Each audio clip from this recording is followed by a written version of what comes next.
Baik, bismillah. Assalamualaikum warahmatullahi wabarakatuh. Innal hamdalillah nahmaduhu wa nasta'inuhu wa nastaghfiruh wa na'udzu billahi min syururi anfusina wa min sayyiati a'malina. May yahdihillahu fala mudhillalah wa may yudlil fala hadiyalah. Asyhadu an la ilaha illallah wa asyhadu anna Muhammadar Rasulullah.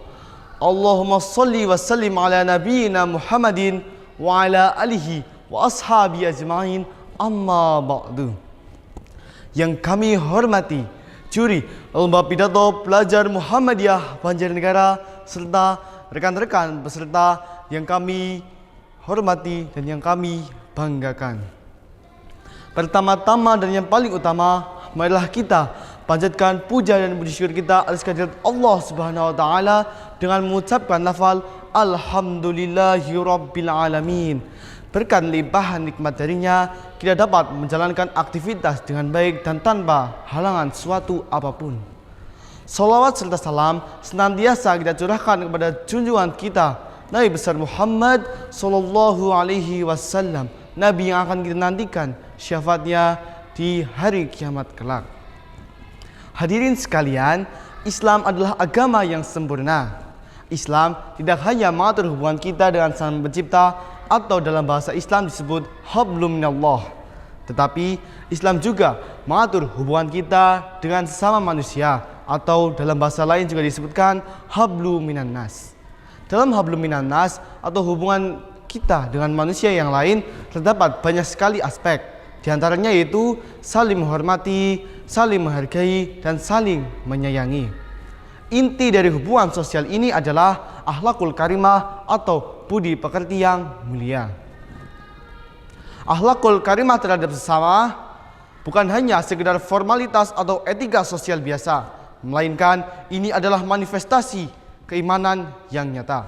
Bagaimana mungkin kita mengaku beriman kepada Allah jika ucapan dan perbuatan kita saja menyakiti atau menzalimi orang lain?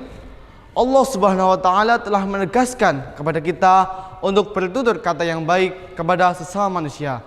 Dalam surat Al-Baqarah ayat 83, Allah berfirman, A'udzu billahi minasyaitonir rajim.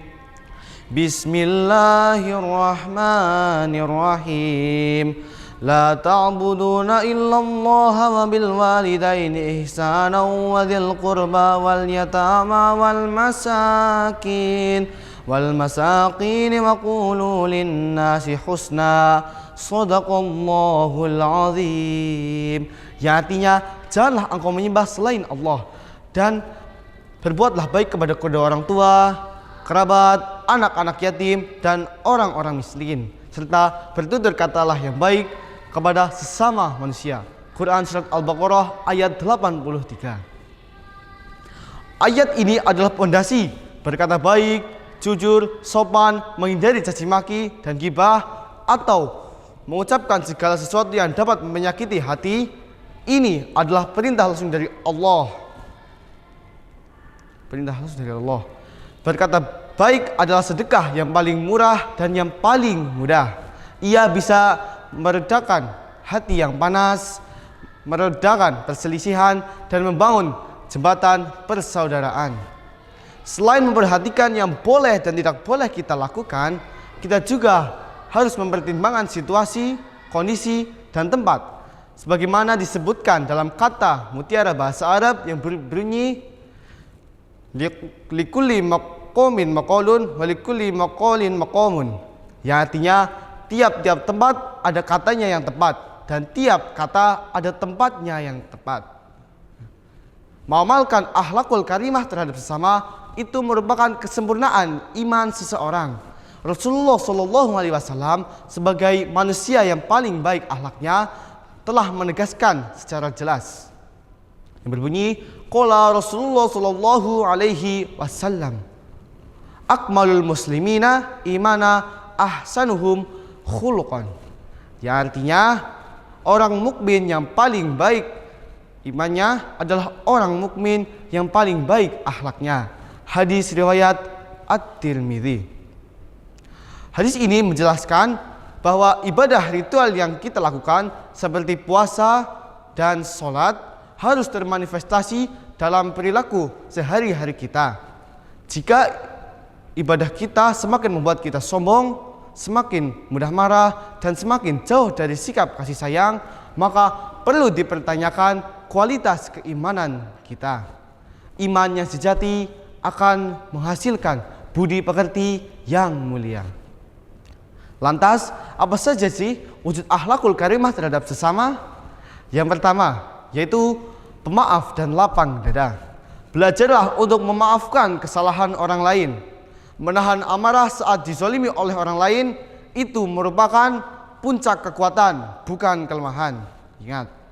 Dan yang kedua, yaitu menjaga lisan. Hindari untuk melakukan ghibah atau menggunjing, fitnah, dan mengucapkan segala perbuatan yang dapat menyakiti hati orang lain. Ingat, berkata yang baik merupakan sedekah yang paling murah. Dan yang ketiga yaitu tolong menolong dan empati. Rasulullah Shallallahu Alaihi Wasallam bersabda, "Qala Rasulullah Shallallahu Alaihi Wasallam, al muslimu akhul muslimu, la yadlimu wa la yudlamu." Yang artinya, seorang muslim adalah saudara bagi muslim lainnya. Hadis riwayat Bukhari dan Muslim. Ringankanlah beban saudara kita, baik dari segi tenaga, segi harta, maupun hanya dengan doa ataupun memberi perhatian. Dan yang terakhir, yaitu menghormati antar sesama. Dalam kehidupan yang beragam, akhlakul karimah menuntut kita untuk memiliki sifat tasamuh, yaitu toleransi dan menghormati hak-hak sesama tanpa memandang suku, ras, dan kedudukan. Hadirin yang berbahagia, akhlakul karimah adalah investasi terbaik di dunia maupun di akhirat. Jadi, mari kita jadikan pribadi diri kita yang menebar perdamaian, bukan permusuhan, menebar senyuman, bukan cibiran, dan menebar kasih sayang, bukan kebencian. Jika Nabi Shallallahu Alaihi Wasallam diutus ke muka bumi ini untuk menyempurnakan akhlak manusia, maka tugas kita sebagai umatnya ialah meneladaninya. Mari kita buktikan bahwa iman kita sempurna dengan menjadi manusia yang paling baik akhlaknya. Semoga kita diberi taufik dan semoga kita selalu dihiasi dengan akhlakul karimah pada diri kita. Demikian yang dapat saya sampaikan. Terima kasih atas perhatiannya dan saya mohon maaf apabila ada kesalahan. Sebelum menutup pidato pada kali ini, izinkan saya menutup dengan sebuah pantun. Jalan-jalan membawa buku, hati-hati takutnya jatuh. Sampai jumpa di lain waktu. Wassalamualaikum warahmatullahi wabarakatuh.